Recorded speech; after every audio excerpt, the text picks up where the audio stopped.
नमस्कार, हम प्रतिमा चौधरी। दोपहर 3 बजे के भोजपुरी समाचार में स्वागत बा। सबसे पहले प्रमुख समाचार। नेकपा एमाले के 10वां राष्ट्रीय महाधिवेशन में अध्यक्ष उपाध्यक्ष लगायत पद में निर्वाचन होगी। सर्वसम्मत करे के ओली के चाह में तुषारापात। कोरोना के नए वेरिएंट ओमिक्रॉन से बचे खातिर सरकार की तैयारी। अफ्रीकी देश से नेपाल आवे वाला नागरिक के ऑन अराइवल वीजा ना देवेला निर्देशन। नेपाली कांग्रेस काठमाडौँ जिला सभापति में सबुज बानिया विजयी। उपेन्द्र कार्की 8 से 68 मत से पराजित। कोरोना वायरस के नया वेरिएंट देखला संघी विभिन्न देश से लगावल यात्रा प्रतिबंध के दक्षिण अफ्रीका द्वारा विरोध। प्रतिबंध हटावेला मांग। और आईसीसी टी20 महिला विश्व कप के एशिया छनौट से बाहर भेला बाद नेपाली महिला क्रिकेट टीम आज स्वदेश लौट रहल।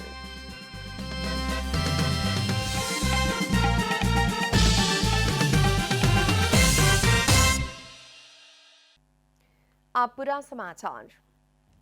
चितौन के सौराहा में जारी नेकपा एमाले के 10वां राष्ट्रीय महाधिवेशन में अध्यक्ष उपाध्यक्ष लगायत के पद में निर्वाचन होखे वाला बा। अध्यक्ष केपी शर्मा ओली के सर्वसम्मत नेतृत्व चयन के प्रयास मध्य रात में असफल भइला बाद अध्यक्ष उपाध्यक्ष सचिव लगायत पद में निर्वाचन होखे जा रहल बा। अध्यक्ष ओली द्वारा सोमवार के सवेरे बंद सत्र में प्रस्ताव कल गेल नामावली में ना अटल मध्य अध्यक्ष में भीम रावल, उपाध्यक्ष में घनश्याम भूषाल, सचिव में भीम आचार्य और इटंग कार्की उम्मीदवारी देहला बाद निर्वाचन होखे जा रहल बा।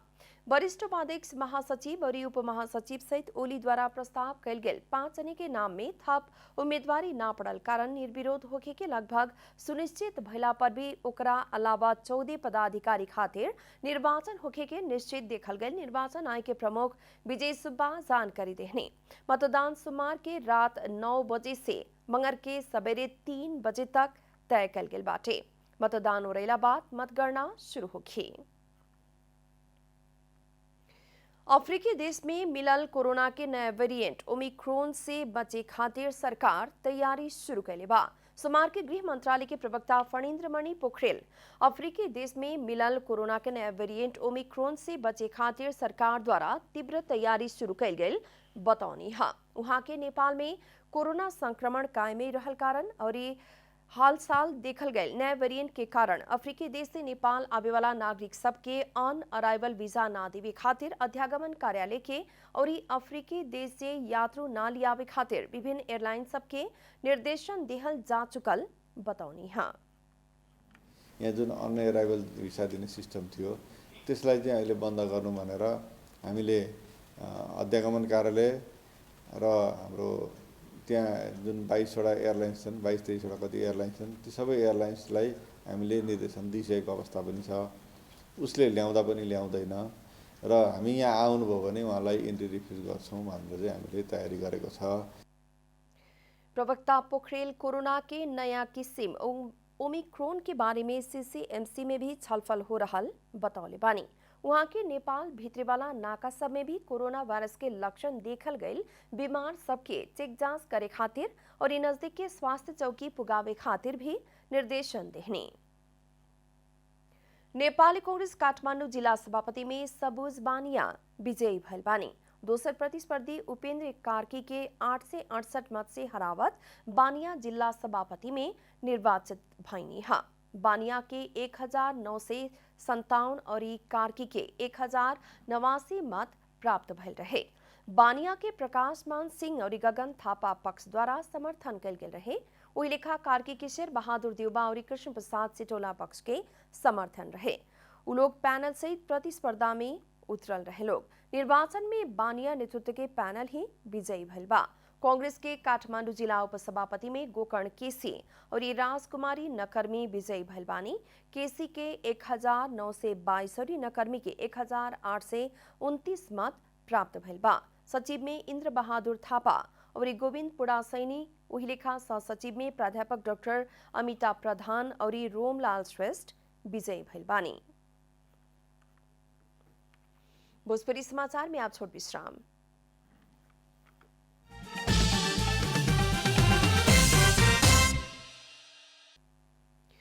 भोजपुरी समाचार में आप बाकी समाचार। नेपाल उद्योग वाणिज्य महासंघ के अध्यक्ष शेखर गोल्छा नेपाल राष्ट्र बैंक द्वारा मौद्रिक नीति के समीक्षा में व्यवस्था खातिर कैल गेल नीति से निजी क्षेत्र निराश भइल बतौले बानी। अध्यक्ष गोल्छा कोरोना महामारी से प्रभावित उद्योग व्यवसाय पुनरुत्थान करे किस्म से थप राहत के पैकेज मौद्रिक नीति के समीक्षा से व्यवस्था करे के आशा लिहला पर भी ओइसन पैकेज न आइला बाद निजी क्षेत्र में निराशा बढ़ल उहाँ के बतौनी।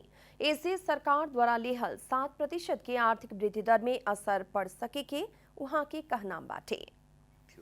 त्यो चाहिँ देखिएन, त्यसबाट अलिकति हामी निराशै छौँ, किनभने अहिले आएको नीतिले अहिले ग्रोथ रेट जुन छ त्यसलाई फेरि सङ्कुचित बनाउँछ। हामीले जुन एकातिर 7% को लक्ष्य लिएका छौँ, त्यसपछि फेरि हामी एकदम कन्जर्भेटिभ अप्रोचमा जाँदैछौँ। यो भयो भने 7% को लक्ष्य चाहिँ अब भेटाउन गाह्रो हुन्छ जस्तो लाग्छ।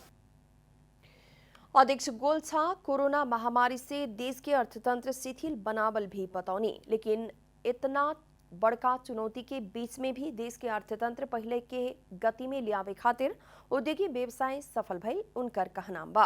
वहां के निजी क्षेत्र से बड़का चुनौती सामना करके लगानी कल गेल कारण अभी अर्थतंत्र आधारभूत रूप में मजबूत बनते गई उल्लेख कैनी। जुन मौद्रिक नीतिको समीक्षामा जुन आएको छ, मलाई लाग्छ हामी अझ बढी कसियस अप्रोचमा अगाडि बढिरहेका छौँ। अलिकति जोखिम बढाएनौँ भने त्यसको नतिजा पनि राम्रो आउँदैन, किनभने नो रिस्क नो गेन भनेर भन्छन् हैन। अलिकति रिस्क लिन आवश्यक छ, किनभने मैले निजी क्षेत्रको रिप्रेजेन्टेसन गरेकोले रिस्कलाई जहिले पनि प्राइभेट सेक्टरले रिस्क लिन्छन् र रिस्क लिएपछि मात्रै प्रतिफल पाउँछन्। नेपाल राष्ट्र बैंक द्वारा बीतल सुके चालू आर्थिक वर्ष 2078-79 के मौद्रिक नीति के पहल का समीक्षा सार्वजनिक कल गेल बा।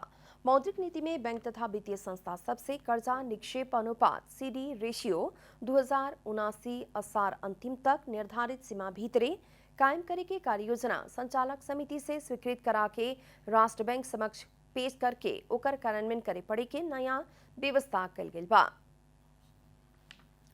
कृषि तथा पशुपक्षी विकास मंत्रालय द्वारा बेमौसमी बरखा के कारण धान बाली में नुकसानी पुगल किसान के राहत उपलब्ध करावे खातिर मापदंड 2078 सार्वजनिक कल गेल बा। बेमौसमी बरखा के कारण आयल बाढ़, भूस्खलन और डुबान से धान बाली में नुकसानी पुगल किसान सबके सरकार द्वारा उपलब्ध करावल जाए वाला राहत प्रक्रिया के सरल, पारदर्शी और व्यवस्थित करे खातिर मापदंड बनावल कृषि मंत्रालय जनौले बा। अर्थ मंत्रालय द्वारा गृह मंत्रालय मार्फत प्रभावित जिला में रकम भेजा चुकल कृषि मंत्रालय जनौले बा।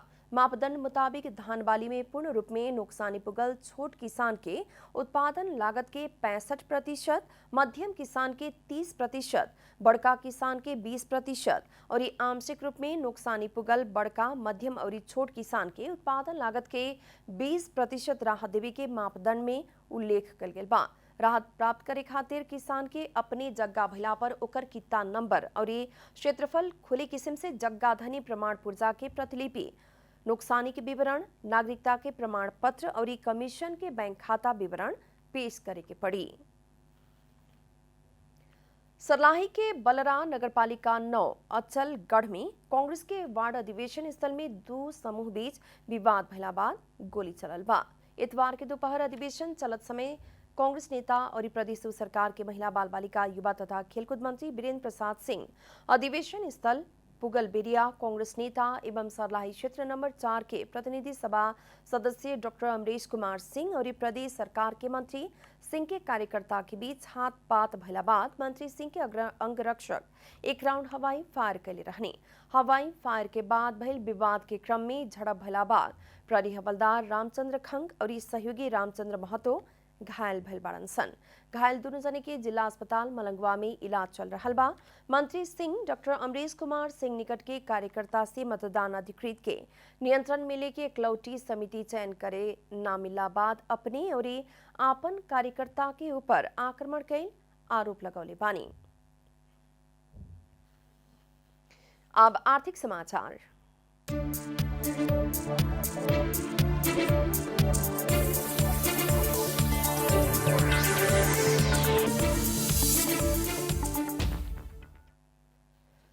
रौतहट के देवाही गुनाही नगरपालिका के 3 बीघा खेत में फरल धान में आग लागी भइला बाद कम्ती में 2,50,000 से बेसी के नुकसानी भइल बा।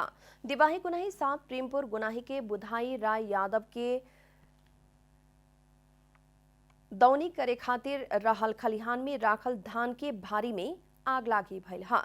आग लागी से खरिहान में राखल 6 से 40 को धान के भारी बोझा पूर्ण रूप में जर के नष्ट भइल पीड़ित परिवार जनौले बा। इलाका प्रहरी कार्यालय गरुड़ा के मुताबिक प्रहरी और गांववासी सब मिलके दमकल के सहयोग में आग लागी नियंत्रण में लेहल जनावल गेल बा। धान के भारी के चारों ओर से एके बार आग लागी भइल देखल कारण केहू से आगी लगावल हो सके के आशंका करत घटना के अनुसंधान हो रहल इलाका प्रहरी कार्यालय गरुड़ा जानकारी दिले बा। भोजपुरी समाचार में फिर छोट विश्राम।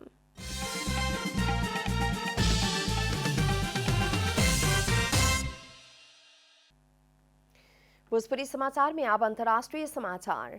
कोरोना वायरस के नया वेरिएंट देखला संगे विभिन्न देश से लगावल यात्रा प्रतिबंध के दक्षिण अफ्रीका के राष्ट्रपति विरोध कैले बानी। राष्ट्रपति सिरिल सामाफोसा यात्रा प्रतिबंध से अपने सबके गंभीर रूप में निराश और विचलित बनावल उल्लेख कैले बानी।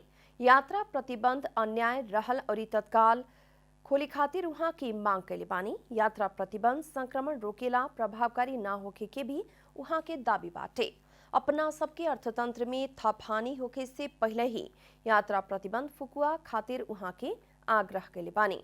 अमेरिका, बेलायत, यूरोपियन यूनियन सहित के दक्षिण अफ्रीका और ओकर कुछ पड़ोसी देश से होखे वाला यात्रा में प्रतिबंध लगौले बा। विश्व स्वास्थ्य संगठन WHO द्वारा ओमिक्रॉन के गंभीर रुचि और चिंता के वेरिएंट कहल गल बा।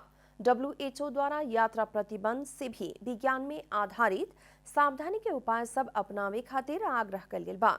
लेकिन ओमिक्रॉन वेरिएंट के लेके रुचि और चिंता बढ़ते गला बाद विभिन्न देश से पिछला कुछ दिन में प्रतिबंधात्मक नियम सब लागू कल जा रहल बा। आप खेलकूद समाचार।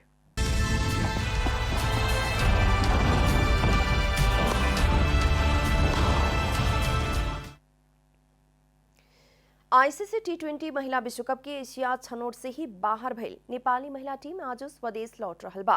प्रतियोगिता के 5 खेल में 2 खेल में हारल नेपाली टीम संझिया 7 बजे नेपाल आ पहुंची।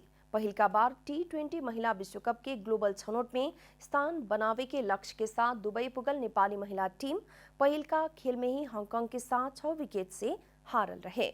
ओकरा बाद लगातार 3 खेल जीतला पर भी अंतिम खेल में UAE के साथ 48 रन से हारल रहे, जे कारण महिला टीम के 15 साल के सपना ई बार भी अधूरा बन गए। एशिया छनौट खेले खातिर जाए से पहले महिला टीम द्वारा कतार में 3 गो T20 अंतर्राष्ट्रीय सीरीज भी खेलल गए रहे, लेकिन मेन प्रतियोगिता में नेपाली महिला टीम अपन लेवल के विपक्षी के साथ कमजोर ही देखा पड़ल। अब नेपाली महिला टीम ग्लोबल छनौट में स्थान बनावे के कमजोर आशा वरीयता के आधार में बाटे। महिला टीम कतार में सीरीज खेलल कारण वरीयता बढ़े के संभावना बाटे। अगर ओइसन भइला पर नेपाली महिला टीम के निमन उपहार होके के देखल गेल बा। ग्लोबल क्वालिफायर खातिर क्षेत्रीय छनौट अंतर्गत पूर्व एशिया पैसिफिक छनौट रद्द भइल बा। ऐसन में वरीयता में ऊपर रहे के 2 टोली द्वारा ग्लोबल छनौट में स्थान बनावे के संभावना बाटे। महिला टोली विश्व वरीयता के 16वां स्थान में बाटे। अंत में प्रमुख समाचार फिर एक बेर। नेकपा एमाले के 10वां राष्ट्रीय महाधिवेशन में अध्यक्ष उपाध्यक्ष लगायत पद में निर्वाचन होगी। सर्वसम्मत करे के ओली के चाह में तुषारा पार। कोरोना के नए वेरिएंट ओमिक्रॉन से बचे खातिर सरकार की तैयारी। अफ्रीकी देश से नेपाल आवे वाला नागरिक के ऑन अराइवल वीजा ना देवेला निर्देशन। नेपाली कांग्रेस काठमांडू जिला सभापति में सबुज बानिया विजयी। उपेंद्र कार्की 8 से 68 मत से पराजित। कोरोना वायरस के नया वेरिएंट देखला संगे विभिन्न देश से लगावल यात्रा प्रतिबंध के दक्षिण अफ्रीका द्वारा विरोध। प्रतिबंध हटावे खातिर मांग। और ये ICC T20 महिला विश्व कप के एशिया छनौट से बाहर भइला बाद नेपाली महिला क्रिकेट टीम आज स्वदेश लौट रहल।